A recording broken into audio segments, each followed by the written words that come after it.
우리에게 좋은 일이 일어납니다. 더 하나님께 감사하면서 우리 온 마음 다해서 하나님을 사랑하십시다. 아멘. 반면교사라는 말이 있습니다. 무슨 뜻이죠? 반면교사. 다른 사람이나 사물의 부정적인 측면에서 가르침을 넣는다는 말입니다. 다시 말해서 반면교사는 다른 사람의 잘못된 일과 실패를 고을 삼아서 나를 가르친다는, 나의 가르침을 삼는다는 같은 뜻입니다. 이와 비슷한 말로 타산지석이란 말이 있죠. 뭡니까? 작고 하찮은 일이라도 참고해서 자신의 인격을 수양하는 데 도움을 얻는다라는 뜻입니다. 이 두 단어의 공통점은 뭐냐면 부정적인 대상을 통해서 교훈을 얻는다는 데 있습니다. 제가 왜 이 말씀을 드립니까? 오늘 본문에는 사울 왕의 신박한 실패와 잘못이 기록되어 있습니다. 왕이 된 지 비교적 이른 시간에 그가 하나님께 퇴침을 받고 그가 무너지는 같은 모습을 그리고 있습니다. 사실 첫 출발부터가 위태위태했는데 결국 사울은 대형 사고를 치고 말았습니다. 그 결과 사무엘로부터 왕이 망령되이 행했다는 말을 듣고 왕이 여호와의 말씀을 듣지 않았기 때문에 여호와께서 당신을 버렸다고 말씀하고 있습니다.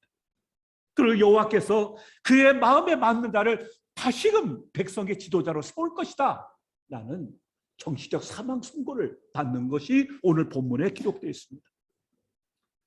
자, 그럼 여러분 무슨 일이 있었을까요? 뭐가 문제가 되었습니까? 오늘 본문은 그것을 잘 말해주고 있습니다. 자, 오늘 본문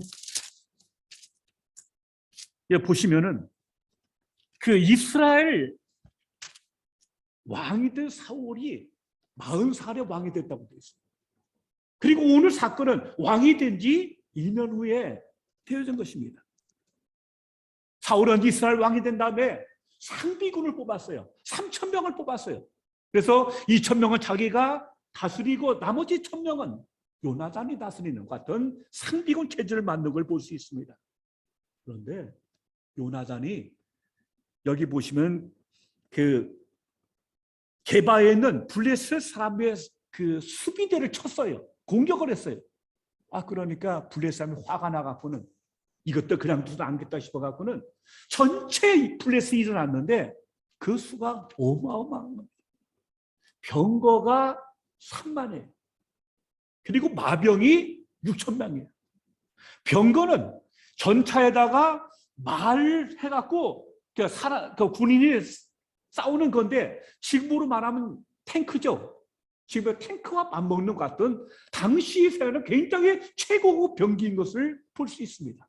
그리고 거기다 마병이 6,000명이에요.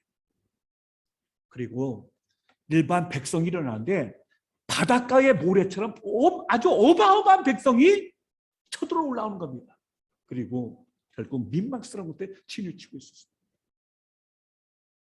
그래서 사울이 다급하니까 백성을 다 소집해 불렀는데 이 숫자가 도무지 게임이 안 되는 겁니다. 어떻게 보면 마치 초등학생하고 대학생이 싸우는 것처럼 도무지 체급이 안 돼요. 이 게임이 안 되는 겁니다. 그러니까 사람들이 두려워갖고 벌벌 떨면서 굉장히 힘들어하는, 그래서 오늘 본문에 보시면 너무 놀래갖고 백성들이 다 도망가는데 웅덩이에도 숨고 굴에도 숨고 막 그러면서 백성이 두려워서 흩어지는 것 같은 모습을 보여주고 있고요. 7절 보시면은 어떤 히브리 사람들은 요단을 건너 갓과 길앗 땅으로 가서 아예 요단강을 건너서 그 동쪽으로 도망가 버리는 그러한 일까지, 이건 타령이거든요. 보여주고 있는 걸 볼 수 있습니다. 여러분, 여기서 히브리 사람이란 말이 나오거든요. 원래 히브리 사람의 말의 어근은 뭐냐면 건너다입니다. 그게 무슨 뜻일까요? 이스라엘 백성은 원래 아브라함이 갈대아 우르에서 그 수천리 길을 산을 넘고 강을 건너서 가나안 땅에 왔습니다. 그리고 이스라엘 백성은 애굽에 있다가 홍해수를 건너고 광야를 거쳐고 요단강을 건너서 가나안 땅에 전복 전쟁에서 그 땅을 차지한 백성이 바로 이스라엘 나라 아닙니까? 근데 지금은 블레셋에 밀려갖고 뭡니까? 등을 보이면서 자기들이 건너왔던 요단강을 건너서 도망가는 아주 비참한 처지에 있는 것을 본문에 말씀하고 있는 것입니다. 그건 사실 타령이거든요. 그러니까 백성이 너무 두려워서 벌벌 떨고 있어요. 그리고 사울조차도 어떻게 할 수 없어갖고 두려워 벌벌 떠는 모습을 본문에 보여주고 그나마 다 흩어지면서 600명밖에 남지 않은 극단적인 모습을 본문에 보여주고 있는 것입니다. 여러분 이때 사울이 뭐를 해야 되겠습니까? 사울이 뭐를 해야 될까요? 오늘 본문에 보시면은 사울이 사무엘을 기다리고 있는 모습을 보고 있습니다. 길갈에 군인들 모아놓고 사무엘이 오기를 목을 빼고 기다리고 있어요. 약속한 시간이 일주일인데 일주일이 되도록 사무엘이 나타나지 않는 거죠. 그러니까 이 사무엘의 영적인 어떤 권능 때문에 어떤 권위 때문에 사무엘을 기다리던 백성들도 사무엘이 늦어지니까 그만 마음이 동요돼 갖고는 흩어지는 거예요. 그래서 남은 사람이 얼마라고요? 600명. 여러분 병거 3만 대에 마병이 1,000명이고 바닷가에 모래 같은 백성들을 대항해서 겨우 남은 사람이 600명이에요. 이게 게임이 되겠습니까? 근데 사울이 기다리고 기다리다가 사무엘이 안 오니까 뭐 합니까? 번제 희생제 가져와. 급해요 마음이. 그래서 사무엘 대신 자기가 번제와 희생들을 드리는 모습을 본문에 말씀하고 있습니다. 여러분 왕의 기능하고요 사무엘의 기능하고는 전혀 달라요. 그 취급할 수 없는 거예요. 근데 사울이 마음이 다급하다 보니까 넘어서는 안 될 선을 넘어버렸어요. 그래서 사무엘이 반드시 해야 하는 제사를 자기가 드린 거예요. 또 얄궂게도 딱 제사가 드리자마자 누가 와요? 사무엘이 쫓아가는 거예요. 참가 얼마나 그럴까요? 사무엘 화가 나죠. 도대체 왕이 뭐 한 거예요 지금? 그러니까 뭐라고 합니까?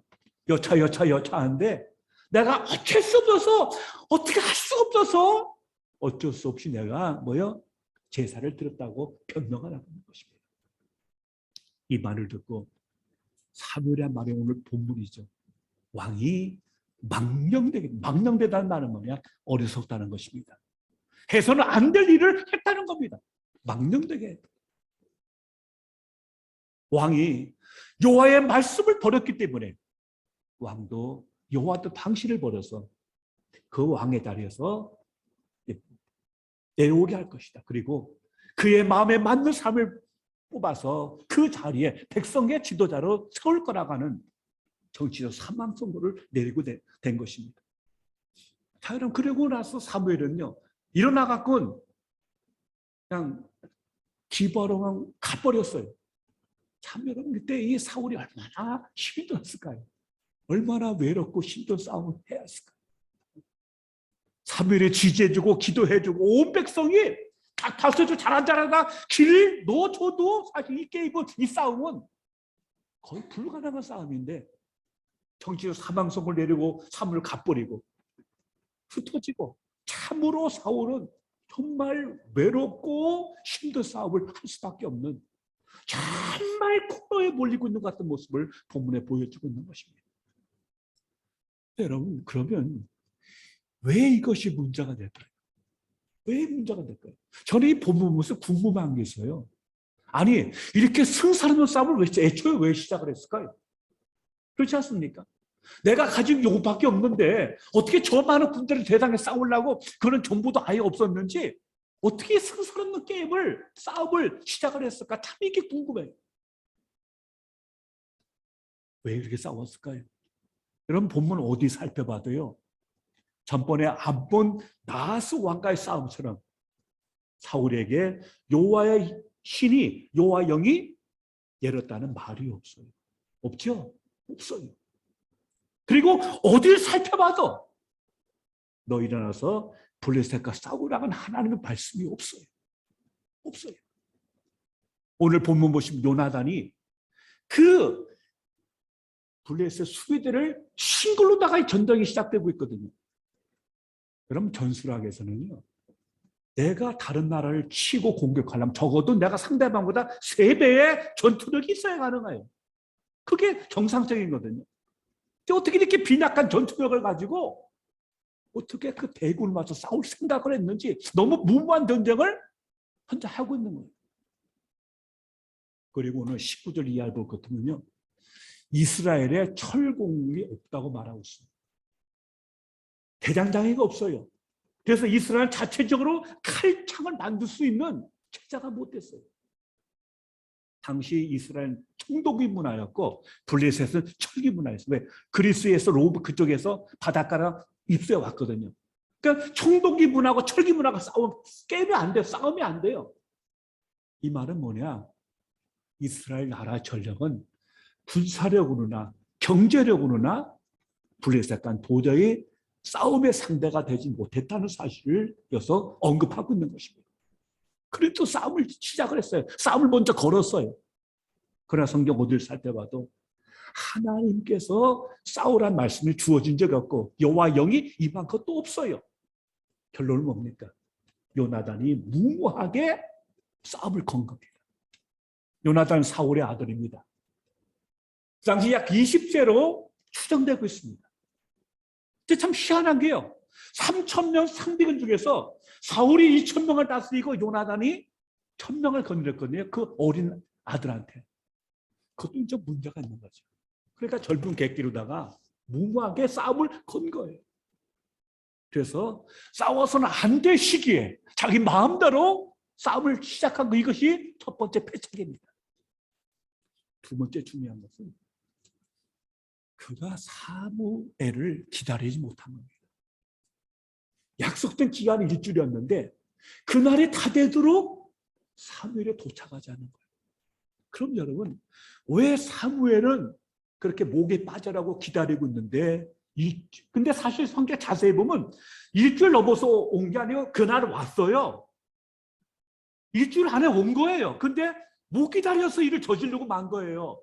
그거 우리가 혼동하면 안 됩니다. 그러면 사무엘은 왜 그렇게 늦게 왔을까? 본문에 나오지 않습니다. 그러나 하나님께서 그 발걸음을 늦춘 것이 아닐까요? 그리고 일부러 일주일이라는 시간을 사울로 하여금 기다리게 한 것이 아닐까요? 그럼 왜 그랬을까요? 여러분, 그 일주일에 갖는 의미는 뭡니까? 막 밀려와요, 흔들려요, 도망가요, 두려워해요. 그런 그 정말 절박한 순간에 주어진 일주일의 기간은 어떤 의미를 가지고 있을까요? 아마도 사울 왕으로 하여금 자기 자신을 깊이 돌아볼 수 있는 시간을 준 것 같아요. 이 싸움이 왜 시작됐는지, 이 세 불리한 싸움을 우리가 어떻게 해야 될 것인지에 대해서 깊이 생각하면서 사울 자신이나 이스라엘 백성 전체가 하나님 앞에 마음이 겸비해서 준비되는, 정말 이 싸움은 인간의 능력과 힘으로 된 것이 아니고 하나님만이 도와줘야 한다는 그 사실에 대해서 명백히 눈을 뜨고 겸비하게 하나님께 엎드려 기도할 수 있는 마음의 준비를 갖추는 그런 어떤 시간이 주어졌는데, 백성들도 사울도 눈에 보이는 환경에 짓눌려 갖고는 하나님 보는 눈이 전혀 열리지 않은 거예요. 그래서 1절부터 7절까지가 이스라엘 군대의 군사적인 위기라면, 오늘 보면 8절부터 15절은 이스라엘 백성과 사울 왕의 영적인 위기인 겁니다.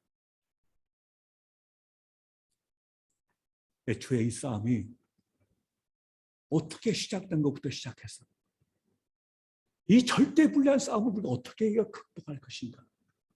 결국 길은 하나님 도움밖에 없는데, 오늘 본문 어디를 살펴봐도 그러한 영적으로 준비하는 정말 하나님 앞에 무릎 꿇고 기도하면서 하나님 앞에 겸비한 같은 모습을 전혀 보이고 있지 않아요. 눈에 보이는 블레셋에 완전히 겁에 질려갖고 어떻게 할 줄 모르는 그들의 그 같은 모습을 보여주고 있는 것입니다. 그래서 결국 사울은 무너지게 된 것입니다. 특별히 인간의 생각으로 일으킨 전쟁이다 통찰과 반성을, 그리고 마치 미스바 성계처럼 회개를 기대했는데 그것은 단지 희망사항에 불과했습니다. 그리고 결국은 사울이 넘어서는 안 될 선을 넘어서 제사장인 사무엘이 해야만 하는 제사까지 집전하는 결정적인 실수를 하고 있는 것을 보게 됩니다. 이 말은 뭐냐면 결국 사울한테 말입니다. 하나님을 향한 기본적인 근본적인 신앙의 자세가 없는 거예요. 없는 거예요. 그리고 이 제사 드리는 것도 정말 하나님께 예배하고 감사하고 그것이 아니고 이거 드려서 어떻게든 이 전쟁을 이기게 하겠다는 그런 절박한 필요밖에 없어요. 그건 여러분 이건 마치요. 엘리 제사장 시대에 1차 블레셋 싸움 했을 때, 새가 풀렸을 때, 4,000명이 죽었을 때 마치 실로엘라 성소에서 법궤를 가져다가 이 전쟁을 이기겠다고 했던 이스라엘 장로들과 똑같은 수준과 똑같은 마음인 거죠. 그저 하나님의 힘을 이용해서 이 싸움에서 이기겠다는 욕망이 앞선 것이지, 참으로 하나님께 나의 성급한 판단과 잘못을 무릎 꿇고 회개하면서 하나님을 예배하는 근본적인 그 자세가 완전히 무너져 있는 것 같은 모습을 보게 되는 것입니다. 여러분, 고대 근동의 왕은요, 자신을 위해서 무엇인가를 취하는 왕이었습니다. 그러나 이스라엘 왕은 선지자를 통한 하나님의 말씀을 듣는 왕입니다. 사무엘이 사울에게 명령한 명령의 핵심은 블레셋의 공격에 어떻게 대처할지에 대해서 스스로 결정하지 말고 하나님께 물으라는 것입니다. 그리고 그 대답은 하나님의 사람인 사무엘을 통해서 그에게 주어질 것이다. 그러므로 너는 끝까지 기다리라고 했는데 그걸 못 기다리고 자기 마음대로 일을 해버린 거예요. 자, 전쟁도 자기 마음대로 일으켰죠. 제사도 자기 마음대로 해버렸죠. 과연 그 마음 가운데 하나님이 있습니까? 우리가 종종 믿는다고 말합니다. 믿음을 말합니다. 믿음을 얘기합니다. 말씀을 얘기합니다. 말씀 중심으로 살아야 한다고 얘기하고 하나님 중심으로 살아야 한다고 얘기합니다. 그러나 실제적인 삶의 현장에서 뭡니까? 내 계산이 앞서요. 내 생각이 앞서요. 내 주장이 앞서요. 내 철학이 앞서요. 내 경험이 앞서요. 거기 하나님이 들어갈 공간은 정말 말씀에 들어갈 공간은 하나도 없어요. 철저하게 자기 중심, 내 생각이지. 사실 거기에 어느 공간에도 빈틈이 없어요. 하나님 말씀이 들어갈 공간이 없어요. 왜? 나로 꽉 차 있으니까. 그럼 이것이 바로 뭐냐? 사울 왕의 잘못된 위치인 것입니다. 사울이 부름받은 그 존재 이유, 정체성의 근거가 결국 스스로 허문 겁니다. 하나님께서는 마치 촛대를 옮기듯이 네 왕권을 다른 사람한테, 그의 마음에 맞는 사람한테 옮기겠다고 그래서 선포하고 있는 것입니다. 그럼 여기서 그의 마음에 맞는 사람은 누굴까요? 누굴까요? 성경은 누굴 말합니까? 다윗을 말하죠. 여러분 이걸 교회로 바꾸면 어떨까요? 주의 마음에 맞는 사람이 있는가 하면은 주의 마음에 맞는 교회도 있을까요? 있겠죠. 있습니다. 어떤 교회인지 아세요? 안디옥 교회입니다. 사무엘 상에 나오는 그 주의 마음에, 그분의 마음에 맞는 교회의 모습이 있다면 그건 사도행전 13장에 나오는 안디옥. 그럼 안디옥 교회는요, 첫째, 하나가 된 교회입니다. 하나가 됐어요. 하나. 이 교회가 하나 된다는 게 얼마나 중요한지 모르는데 13장 1절에 보면 이런 말씀이 있습니다. 안디옥 교회에 선지자들과 교사들이 있으니 곧 바나바와 니게를 하는 시몬과 구레네 사람 루기오와 분봉왕 헤롯의 젖동생 마나엔과 및 사울이다. 여기 보면요, 자, 선지자들이 있고 교사들이, 이건 뭡니까? 기능이죠. 기능, 은사죠. 은사가 제각기 다르다는 얘기죠. 그리고 또 누가 있냐면 여기에 바나바가 있고 니게르라는 시몬. 니게르가 뭐냐면은 흑인입니다. 니그르가 이 말에서 나온 거거든요. 흑인이 있어요. 그리고 그 분봉왕 헤롯의 젖동생은 뭐냐, 아주 권력자 집안 출신이거든요. 그러니까 뭡니까? 이 작은 공동체, 요 대표들 중에 벌써 피부가 달라요. 인종이 달라요. 또 신분이 달라요. 그리고 은사가 다 달라요. 출신이 달라요. 그럼에도 불구하고 이들은 하나 되어 하나님께 헌신했습니다. 이게 안디옥 교회의 첫째 특징이에요. 둘째는 뭐냐? 그 교회는 금식하고 기도하는 교회입니다. 예, 금식하고 기도하는 교회예요. 그래서 13장에 보면 이렇게 됐습니다. 주를 섬겨 금식할 때, 주를 섬겨 금식할 때, 그리고 그들은 기도하는 교회였습니다. 그들이 어떻게 하나 될 수 있었습니까? 그들은 금식하며 기도했어요. 금식은 뭡니까? 내 인간적인 욕망을 끊어내는 게 금식이에요. 기도는 뭡니까? 우리가 필요한 것을 하나님께 구하죠. 그러나 정말 기도의 원뜻은 뭐냐면은 내 뜻, 내 것을 고집하고 해달라고 구하는 것도 있지만은 원뜻은 뭡니까? 주의 뜻이 무엇인지를 묻는 게 기도의 원뜻입니다. 그래서 주기도문도 뭡니까? 뭐 일용할 양식을 구하기 전에 뭐요? 주의 뜻이 이 땅에 이루어지기를 기도하는 것이었습니다. 그들은 하나님, 우리 안디옥 교회를 향한 주의 뜻이 무엇입니까?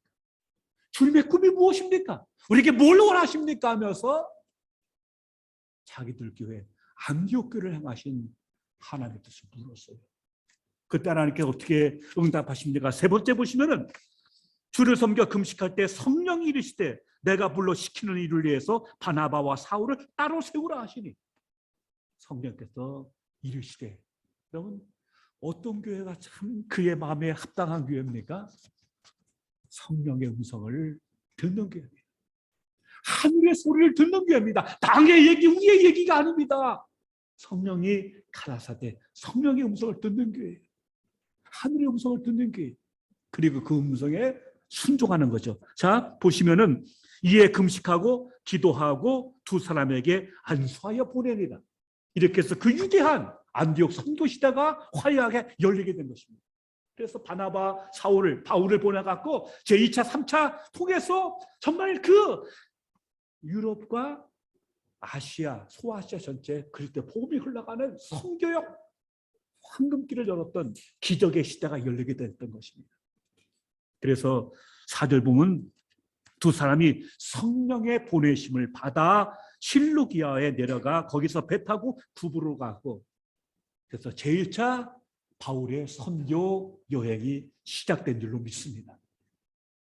그리고 바울은 사도행전 16장을 볼 것 같으면 아시아에 가려고 하는데 길을 막으셔야 하나님께서, 그러니까 두루아로 가서 그가 정말 기도하는 가운데 마게도냐 사람이 환상 가운데 와서 도와달라는 환상을 보고 아시아가 아니라 유럽으로 갔고 그 첫 도시가 빌립보인 것을 성경은 말씀하고 있습니다. 여러분 전 세계에 흩어진 수많은 교회 이름 가운데요, 지역 이름이 들어간 교회 중에 제일 많은 게 아마 안디옥 교회일 겁니다. 한국도 안디옥 교회가 많아요. 그 교회는 대부분 선교에 애쓰는 교회고 힘쓰는 교회입니다. 왜 그래요? 하나님 그 교회를 마음에 들어 하셨고 아름답게 사용하셔서 그런 줄 믿습니다.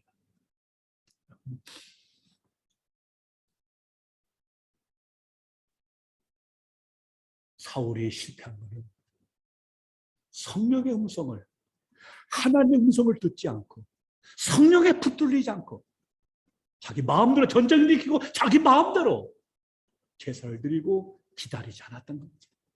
반대로 그가 하나님의 영이 붙들렸을 때는 암몬 왕을 능히 이기고 승리했습니다. 그리고 오늘 우리도 교회도 안디옥교회처럼 주의 음성을 듣고 순종하여 나갈 때, 하늘의 음성을 듣고 나갈 때 하나님께서 함께 하셔서 아름답게 역사가 열려지는, 하늘이 열리는 복된 삶의 역사가 임할 줄로 믿습니다. 이게 그의 마음에 합한 교회의 모습이고 성도의 모습입니다. 오늘 우리 교회는 하나님의 은혜 가운데 15주년을 맞았습니다. 근데 오늘 우리의 지금 형편이 참 쉽지 않죠. 꼭 어떻게 보면은 블레셋의 침략 앞에 어쩔 줄 몰라 하는 이스라엘 백성처럼 참 연약합니다. 한 주밖에 안 되는 약소한 무리들입니다. 적은 무리들입니다. 그럼 이런 때 우리가 어떻게 해야 됩니까? 어떤 걸 선택해야 합니까? 무엇을 결단해야 합니까? 오늘 이스라엘 백성은 블레셋 앞에 기가 줄리고 그가 사기에 꺾여서 도망가게 등 보이고 결국 자기들이 건너온 강을 건너서 도망갔습니다.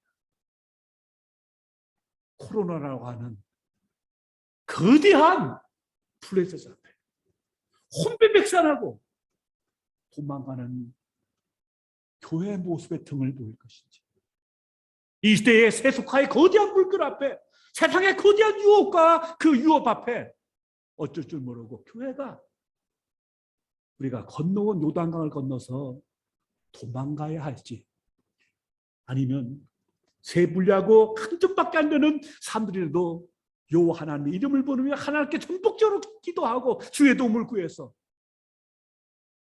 이 거대한 세상의 블레셋을, 이 코로나라고 하는 블레셋을, 이 시대적인 이 세속화의 거대한 물결을 우리가 싸워야 할지 선택해야 하는 굉장히 중요한 시점에 우리가 서 있는 것입니다. 여러분, 이 전쟁 어떻게 마무리되는지 아세요? 14장에 가보면요, 이 전쟁이 승리로 끝나요. 근데 그 승리는 사울이 잘 싸워서가 아니고요, 요나단이 잘 싸워서가 아니고요, 하나님이 이 백성을 불쌍히 여기사 결국 승리로 결론을 내고 맙니다. 하나님의 구원하시, 그렇지 않았으면 이스라엘 이때 완전히 망하고 말았어요. 인간이 이들을 저질렀어도 하나님께서 이들을 불쌍히 여기셔서, 왜요? 아브라함과 약속이 있잖아요. 그들을 구원해 주실 줄 믿습니다. 결국 구원은 누구한테 있어요? 하나님께 있습니다. 아멘? 하나님께 있어요. 사울이 달라서 노! 박명수 목사가 똑똑했어요? 노! 누구누구가 잘해서요? 노! 아닙니다. 교회는, 하나님 나라는 하나님께서 책임지셔 주십니다. 이때는 우리 개개인이, 우리 교회가 한 줌밖에 안 되는 적은 무리라 할지라도 어떤 믿음의 자세를 보이고 하나님께 기도하고 저 산지를 내게 달라고 기도하고 나가든지, 아니면 등부이기 삼는 내가 건너온 요단강을 건너 다시 과거로 도망가든지, 둘 중에 하나입니다. 둘 중에 하나. 근데 객관적으로는 새 불리합니다. 어떻게 안 돼요. 어떻게 안 돼요. 그러나 하나님께서 하시면은 능히 이길 줄로 믿습니다. 하나님께 구원하시고 우리 가운데 새 일을 행하여 주십니다. 그래서 이사야 40편에 보면, 아까 제가 주보자 앞에 썼는데, 이전 일을 기억하지 말며 옛날 일을 생각하지 말라. 보라, 내가 새 일을 행할 것이다. 광야에 길을 낸다. 그럼 사막의 강을 어떻게 냅니까? 못 내요. 하나님은 하십니다. 어떻게 해요? 광야에 길을 내시고 사막에, 이건 무슨 말입니까? 인간의 생각할 수 없는 하나님 귀한 일을 통해서 우리 가운데 귀한 은혜를 베풀어 주시고 축복하신다는 사실을 위해서 강조하고 있습니다. 그리고 결론은 우리를 통해서 주께서 찬송과 영광을 받으시기를 원하신다는 사실입니다. 사랑하는 성도 여러분, 여러분 개인적으로 어떤 처지에 계십니까? 어떤 형편에 계십니까? 우리가 실수한 것도 있고 잘못한 것도 있겠죠. 또 그것 때문에 어려움을 겪을 수도 있고, 아니 그것이 아니다 하더라도 오늘 이 시대의 여러 가지 아픔과 코로나 기타 등등한 어려움 때문에 정말 어떻게 할 줄 모르는 같은 대략 난감한 위치일 수도 있습니다. 그러나 등 보이고 도망가지 마십시오. 등 보이고 과거로 돌아가지 마십시오. 주님은 비록 적은 불이라 할지라도 저 앞에 엎드리고 주의 도심을 구하고 하나님께 나갈 때 당신의 이름을 위해서라도, 당신의 그 영광스러운 이름을 위해서라도 우리를 건져주시고 구원하시고 축복하셔서 새로운 미래로 새로운 일을 행하시면서 가나안 땅으로 우리를 이끌어 주실 줄로 믿습니다. 이 은혜가 함께 하시기를 주님의 이름으로 축원합니다. 기도하겠습니다. 아버지 하나님 감사합니다. 여기까지 도와주신 하나님. 어렵고 힘들고 코로나로 인해서 세분리하고 그럴 때 믿음 없어 두려워서 주저앉지 않게 하시고 등 보이고 도망하지 않게 하시고 하나님을 구하고 기도하고 그분의 힘을 우리가 힘입어서 하나님의 영광을 드러내며 이 땅에 하나님의 살아계심을, 그 엄청난 은혜를 드러내는 우리 모두가 되게 해 주시옵소서. 이제까지 도와준 하나님께 감사하고 무엇보다도 우리 교회를 향하신 하나님의 마음과 하나님의 뜻과 하나님의 꿈을 알게 하옵소서. 그리고 그 꿈에, 그 부르심에 응답하게 하시옵소서. 안디옥 교회처럼 하나 되게 하시고 주를 섬겨 금식하며 기도하게 하시고 성령의 음성을 듣고 순종함을 통해서 하나님의 살아계심과 선교 시대를 열어가는 하나님의 교회, 하나님의 사람 되게 하시옵고 이 일에 헌신한 주의 정도를 기억하셔서 하늘문 여시고 영혼이 잘됨 같이 범사가 잘되고 강건하며 예수 생활 충만한 삶의 복을 누리게 하여 주옵소서. 예수님 이름으로 기도하옵나이다. 아멘.